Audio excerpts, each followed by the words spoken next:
മനസ്സിലായോ? മെയിൻ കാരണം hormone imbalance തന്നെയാണ്. അപ്പോൾ പ്രത്യേകിച്ച് പ്രായമുള്ളവർക്ക് ഒത്തിരി ഹോർമോൺ ചേഞ്ചൊക്കെ വന്ന് നമ്മുടെ സ്കിന്നിൽ ഒത്തിരി വ്യത്യാസങ്ങൾ വരും, മനസ്സിലായി. അപ്പോൾ ഇങ്ങനെയുള്ള മെലാസ്മ പ്രത്യക്ഷപ്പെടും. പിന്നെ ഉള്ള പ്രശ്നം ലിവർ ഫങ്ഷൻ ശരിയല്ലെങ്കിൽ, ലിവറിന് എന്തെങ്കിലും പ്രശ്നം ഉണ്ടെങ്കിലും ഇതുപോലെ മുഖത്ത് പാടുകൾ പ്രത്യക്ഷപ്പെടാൻ ഇടയുണ്ട് കേട്ടോ. പിന്നെ വൈറ്റമിൻ ഡെഫിഷ്യൻസി എന്ന് പറഞ്ഞാൽ B12, വൈറ്റമിൻ ഡി, അയൺ തുടങ്ങിയുള്ള വൈറ്റമിൻ ഡെഫിഷ്യൻസി മൂലം ഇങ്ങനെ നമുക്ക് വരാൻ സാധ്യതയുണ്ട്. പിന്നെ അടുത്തൊരു റീസൺ സ്ട്രെസ്സാണ്. സ്ട്രെസ് എന്ന് പറയുമ്പോൾ ഈ കോർട്ടിസോൾ ലെവൽ കൂടും, അതും മെലാസ്മയ്ക്ക് ഒരു കാരണമാണ്.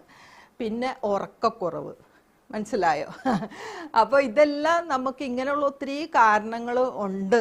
ഓൾറെഡി നമ്മൾ ഇങ്ങനെയുള്ള കാരണങ്ങൾ മൂലം നമുക്കിങ്ങനെ മുഖത്ത് കറുത്ത പാടുകളും ബ്രൗൺ നിറത്തിലുള്ള പാടുകളും അങ്ങനെ മെലാസ്മ പ്രത്യക്ഷ